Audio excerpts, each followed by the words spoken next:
And what is up, YouTube? What is up, Christianology family? So we have Matt Walsh and James J. Sexton.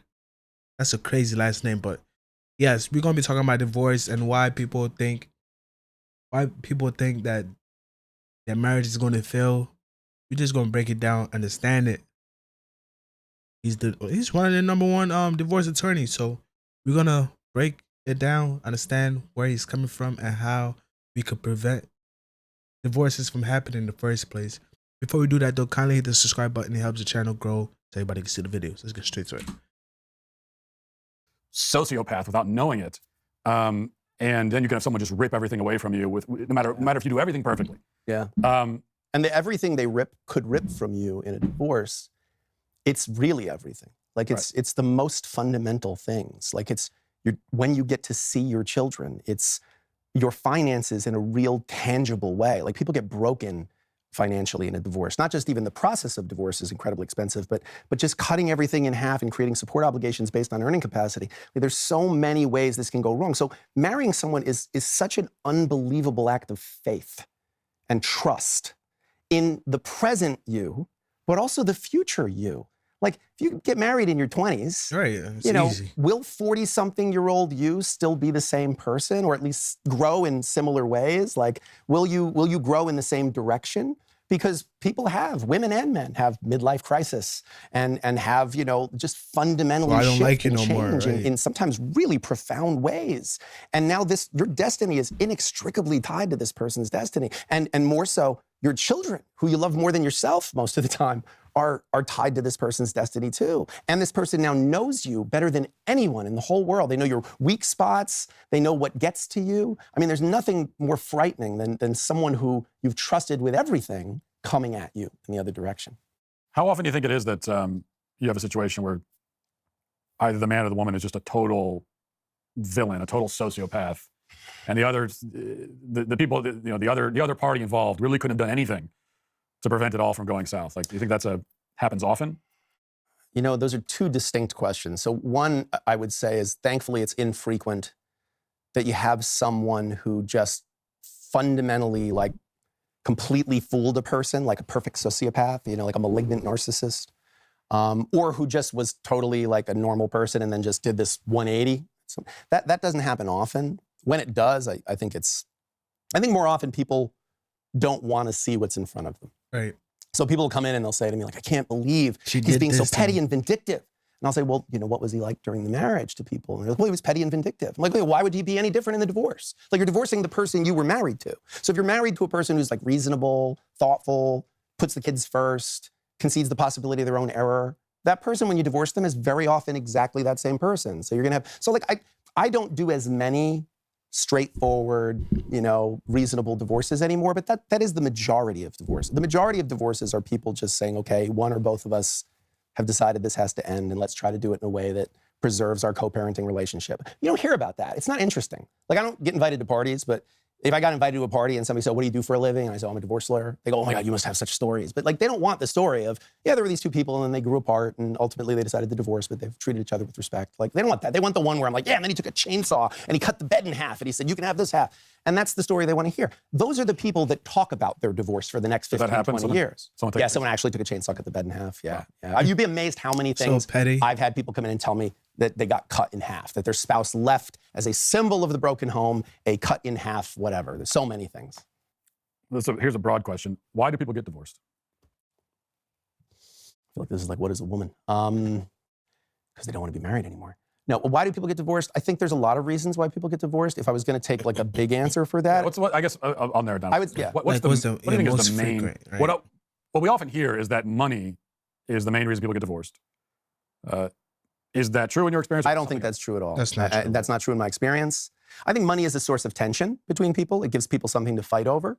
I will actually say, now that I represent people primarily in the high net worth space and even ultra high net worth space, like hundreds of millions of dollars, that the more money people have, the less incentive they have to be reasonable with each other, because the money doesn't really mean anything anymore. So if they spend $2 million in counsel fees, they don't really care. And if they got an extra million or two in the divorce, they don't really care. Because if you're getting $100 million, getting $102 million isn't going to change your quality of life that much. So I don't think money conflict is really like the precipitating factor of people's divorces. More commonly, people say infidelity, cheating. And cheating is absolutely present in a majority of the cases that come into a divorce lawyer's office in some form, whether it's an emotional affair, whether it's a physical affair, whether it's a dalliance or like a long-term affair, like a full relationship. Those are very commonly present. But I think it's actually overly simplistic to say that was the cause of the divorce, because I think fundamentally marriages end because of disconnection. I think we fall in love very fast. Like love is an emotion and love is a verb. It's an action. So like the emotion of love, you feel very quickly. You feel attraction, you like this person, everything they say is funny, they brush past you and it sends a tingle through you. Like we've all been there. But that's not a real foundation to build something on, you know? And if it causes you to stop seeing this person clearly and talking about important things like shared values, shared upbringing, like what is our worldview and what was it put together by? And, you know, what are our thoughts about faith or what the goal of life is or the meaning of life is? We don't have some commonality towards that. So I think what really happens is we fall out of love the way we go bankrupt, which is very slowly and then all at once. And divorce is what happens when you get to the all at once. But to say that the infidelity was the cause, no. The disconnections back earlier, that's when you could have steered out of this thing by trying to figure out a way to either reconnect or better, stay connected. So you think that the infidelity is what happens during the free fall, during the all at once? It's done by then, I think. It's done by then. I'm not saying, I've seen a lot of people come back from affairs. That's not something people like to talk about publicly, you know, because in the sort of, again, current climate, current zeitgeist, like you don't, you know, it's not cool to like forgive your spouse for an affair. But a lot of couples do work through things like that. They say, yeah, I did something really stupid and I shouldn't have, and I got distracted. I lost the plot of the story we're writing together, and I'm sorry, it won't happen again. Like we shouldn't disconnect. Like we should figure out a way to work through this together for the benefit of our children and for the benefit of each other, you know? And people move on. They go to, you know, they go to counseling or they work with a rabbi or a priest or whoever they're gonna work with to like reconnect in real ways. But, you know, it's very easy. Like, wouldn't it be great if there's just one thing you could blame everything on? So that's what happens sometimes is he has an affair, she has an affair. And then that becomes, well, we got divorced because he had an affair. It's, your marriage had so many problems with it. Like his affair was one of them, but it showed up way after some of these other things. In your experience, is it men or women that are more likely to have an affair, or is it? That's changed a lot in recent years. I've been doing this 25 years, so I've seen a lot of trends in that time. It used to be mostly men having affairs that were the sort of, you know, the precipitating factor of the marriage ending. But I would say in the last 5-10 years, a lot more women having affairs, a lot more. Do they have affairs differently? Is it a different sort of thing? You know, I've been asked that before. I don't really know that I could say that it's that different. I think all affairs are kind of equally ridiculous. I mean, when you see them as a divorce lawyer, you see them differently. Like we have like the text messages that got revealed, you know, and like, and when you read this stuff, you just kind of look like we're so ridiculous. Like as a species, we're just so silly. Like we think we're being sexy, or we think and it's just preposterous when you read this stuff. But I mean, I think women tend to, in my experience, in my office, the affair is like, okay, I found a soft place to land. Like I'm leaving and I've got the next one lined up. Whereas men, a lot of times it's just they're being idiots. They're not thinking clearly. They're just, you know, it's more sexual in nature. It's less about like, I've had a lot of, because like, you know, I represent people who've been cheated on and I represent people who've done the cheating. Like I represent perpetrators of domestic violence. I represent victims of domestic violence. Like I represent my client. And you very often don't know what's really going on until you've already been retained and then you're in, you know, you're in this case. So you're kind of stuck with your client. And I will say that, you know, I've had a lot of clients that, you know, you spend time with these people and you kind of get it. Like I've had clients who come in and say, yeah, like I had this affair and she found out about it, usually because of the iPad, like the iMessage thing. You know, the kids have an iPad and you have your iPhone and you didn't realize your iMessage is hooked to your iPad. And now the kid starts seeing text messages from the secret girlfriend, like very common. I feel like Apple is probably responsible for more divorces than they realize. Facebook too, Instagram, Meta. There's really big tech companies have not been great for marriage. But so these are not evil geniuses having these affairs apparently that they no, don't realize. They're just people. They're just people. They're just flawed people. But I tell you, I've had a lot of clients in my office who, particularly men, who had affairs. And they're like legitimately heartbroken. I mean, they're sitting across from me saying like, this had nothing to do with my wife. Like, and they don't realize how crazy that sounds, you know? Like I do, because I'm gonna have to argue to a judge, so I'm very mindful of how something sounds. But you'll say, what do you mean it had nothing to do with your wife? And they're like, I wasn't even thinking about my wife. Like, yeah, bro, he wasn't thinking, it was just lust. It was just lust. I saw this attractive woman at the store, at the gas station, at the mall. She flirted at me, and I was like, "Wow, a younger girl is flirting at me." And we got in touch, and then boom, we're doing stuff that we're not supposed to do. Now I'm cheating on my wife. That's how it mostly happens. You get me? It's not because of my wife. It's like It's not like I don't love my wife, but it's just I had the opportunity to release whatever I needed to release through sex. That's most men. That's most men. Only God could really like help you avoid those type of issues if you put God first in your word. And I go, well, that's the problem, is you should have been. But they really are sincere when they say, but I really love my wife. I love the family we have together. I love the history we have. I love our children. I love her parents. But we don't have that connection anymore that we had, like a romantic or sexual connection. And, again, I'm not a marriage counselor. I'm not a therapist, but like sex is the glue. I mean, what's the difference between a roommate and a spouse? Like you have a romantic and sexual connection to this person. And if that's gone completely out of the marriage, or it used to be 90% of your relationship and now it's 1%, like that's not healthy. That's not a good idea. Like it's not necessarily a human, a human needs not being met there. So I'm not saying the answer is go have an affair. I don't think that's the answer at all. I can tell you from ringside seats, that's actually the worst way to approach that. But acknowledging it's a problem, I think, could be a good start. Yeah, I mean, you say that in society we don't like to talk about the possibility of forgiveness after an affair, which is true.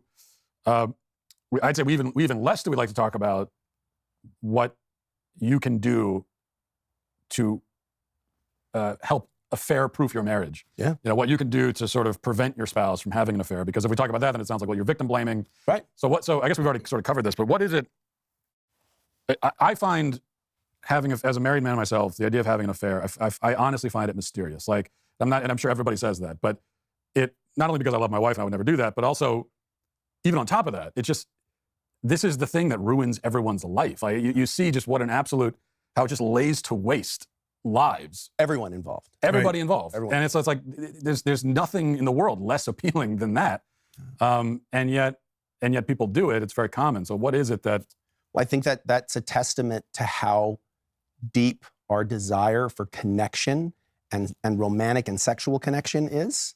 And I think when you talk to people that have successful marriages, the majority of the time, they still, find like time to make sure that they're exciting to each other, that they're loving to each other, that they, that they pay attention. A lot of it's about just paying attention. That talking about, what you need from each other in an honest way, having difficult conversations when you have to, neither dwelling in what's wrong in the relationship nor denying it all the time. Like, I think, look, you're married, you have 6 kids. Like right now, you're at the stage in life where you guys are just trying to like manage this like massive, running a childcare center together basically. And just find in the midst of that, some affection and connection and love for each other in some way. Like that's, again, is it sex? Is it attention? Is it compliments? Is it praise? Like when you talk to men who are happily, successfully married, they'll very often say like, yeah, I make a point of like telling my wife how beautiful she still is and how I would still pick her out of it. Even just now when you were describing your marriage, you're like, well, I wouldn't do that because I'm crazy about my wife and I've got a really great wife. Like, okay, well, I'm sure you tell her that. I'm sure, the cynical, jaded, Matt Walsh, when he's alone with his wife, is very honest about how lucky he is and how blessed he feels and how much he admires the mother she is. Like, these are all, what does it cost to do that, to say that to your spouse? And I think and what does it take for a wife, and again, I've never been a wife, but like, what does it take to make your husband feel smart or sexy? We've created these ridiculous tropes of like the wife who's like, oh, he's such an idiot, to the husband. And the husband who's like, oh, I married the most loathsome harpy ever to castrate a man. And this is somehow cute. This is somehow funny, and it's not. It's not. It's a recipe for disaster. Like, talk to married people who are happily married. And this is what I said on one of the shows I was on that caught your ire and made your show, which I was, as a fan, stoked when I was mentioned by you. But I said marriage is like the lottery. You're probably not going to win. But if you win, what you win is so good that it's worth buying a ticket. Now, you rightfully and fairly criticized that because A, the lottery's out of my control, whereas marriage isn't out of my control. It's not completely out of my control. There's parts of it that are out of my control. And of course, the chances of winning the lottery are infinitesimally smaller than the chances of a successful marriage. What I meant is that it's so good. It's the jackpot. Like 50% approximately of marriages end in divorce. And you've got to assume there's another at least 10, 20% that are unhappy, but staying together either for economic reasons or because of the kids. That's bad. That's bad numbers. It really is. It doesn't mean you shouldn't get married, but it's bad numbers. You know, it means you should take this seriously. My son, who's 27, got engaged a couple of weeks ago to his longtime girlfriend, and I am cheering for them. Like, I'm glad he's getting married. I think that it is a really, really beautiful thing to do. And if it were, my parents were married for over 50 years till my mom passed away. And their lives were better for the fact that they were together and loved each other really well. But, you know, take it seriously. Take it really seriously. Don't think that this is just a simple thing. Like, oh yeah, we're madly in love with each other. We like each other now. We've picked each other out of the 8 billion people in the world. So all we got to do now is just sort of ride this thing and it'll be fine. No. Like, you have to be vigilant and protect this thing. If you're struggling with collections, medical bills, credit, multiple programs going to give you thousands in interest. Oh, you mentioned the 50% divorce statistic. It seems like it's really difficult to get actual statistics on this. And is the 50% accurate from your? Yeah, 50%. I mean, it's the reason why I'm sticky with this is that when they talk about the divorce rate being over 50%, they're including people who are married multiple times. And when you're married more than once, like second time, third time, the statistics get worse each one. So the divorce rate in subsequent marriages is higher than the divorce rate for first-time married people. So when you put all of those together in one category, it skews it upwards. But some of this is just a bunch of people really bad at marriage who keep getting married over and over. I had one guy who did 4 out of his 5 divorces and 3 of his prenups. And like, he just kept getting married, you know? And I wanted to say to him, like, I appreciate the sort of annuity that's coming with this, but you're just bad at being married. Don't be married. Like, you're not good at it, you know? But again, he kept trying. It's the triumph of faith over reason, I guess. But I think the statistics are tricky. The other problem is the people who stay married but legally separate, you know, like guy goes out for milk and never comes back, and they don't actually divorce, because the statistics are compiled based on what's called a certificate of dissolution of marriage, which is you file with the state when you finalize a divorce. There's a lot of people that even don't go about getting divorced. They just split, they just move out, and that's it. And then there's people that stay together and are pretty miserable, but they never get divorced. So the lowest that the statistic is ever quoted as being for first-time marriage failure is like 43%, which is still really bad. To put it in perspective, Toyota had a car that had like a 0.0001% of the cars. There was a problem with the brake line. They recalled all the cars. And they said, this is going to cost us millions and millions of dollars, but that is too high of a risk. Like, think about this, even if it's 40%, that's a giant number of people with a giant amount of misery. Like, it's a really profound thing to get divorced. I think that's, even 40% obviously is way, way, way too high. The only, the stipulation I always like to make is that, let's say the divorce rate is 40%, it doesn't follow necessarily that your individual risk of getting divorced is 40%. Absolutely. Because there are things that you can do that we've already talked about. There's a ton of things you can do. And just the fact that you asked the question, what can I do to not get divorced? It's or not be in a better place than where most divorce men. is anything other than a fleeting thought when I'm angry at my spouse in the moment. And there's plenty you can do. But that's where I've had issue with some of the comments you've made publicly about no-fault divorce. Because no-fault divorce feels to me, the criticism of no-fault divorce, feels to me like you're saying we should create barriers to exit. And I think there should be barriers to entry. Because once you're in this situation where one or both of you are out, I don't know how forcing people to stay in that situation or making it more expensive or protracted to get out of the situation that you're in is helpful. But I think there is a logic to saying, hey, this causes a tremendous amount of pain the way we're doing it right now. There's like a huge fail rate on this technology of marriage, right? This legal status of marriage. So why don't we make, like, you know, with guns, people are saying, oh, we should have a waiting period of X number of days. Well, why not a waiting period about getting married? Why don't you have to take a test with this other person? Why don't you have to sit down, like, you know, as Catholic, you have to do pre-cana, you know, and you have to sit, and what part of pre-cana is not just talking to a priest, it's talking to married couples. It's talking to, you know, they put the men in a room with a husband, and he talks honestly about, yeah, we've been married 25 years, and we're in this religious, you know, Catholic marriage, and here's how we maintain it, and here's how it's strong. You know, and the women, you know, talk to the women, and then there's, you know, the men maybe talk to the women. Like, it's a really, there's some education, premarital education. You get a learner's permit before you're allowed to get a driver's license. You have to take a test, then you have to get your learner's permit, then you have to drive for a little while, and then you have to take a road test. That's, you get a driver's license. Like, this is marriage, nothing. $20 in Nevada and Elvis will marry you. And it's a legal status. What do you think should be, I was going to mention, as you already did, in the Catholic Church, this is the Yeah, guys. Yeah, we watched about 20 minutes of the video. It's like an hour and like 30 minutes. I'm not watching an hour and 30 minutes of it. It's too long. I don't think people are even gonna watch this video for an hour and 30 minutes. It's crazy. But yeah, man, I learned a lot from this. Most of the things I already knew, but I'm not married. But I've just done some research. I've heard from married couples. My parents are married. I'm like, yeah, man, some things you could do to prevent divorces. But the first thing I'll say is just don't rush it. Don't try to go out there and look for a girlfriend, especially if you're a man. Don't go out there trying to look for a girlfriend. Just work on you, and then like there's gonna be one girl that you're gonna keep noticing. It's like you just gonna keep noticing. You keep praying, asking God, is this woman right for me? And if it's not, that woman's gonna leave your life. But if she is, stay with you. That's how you do it. See you guys on the next one.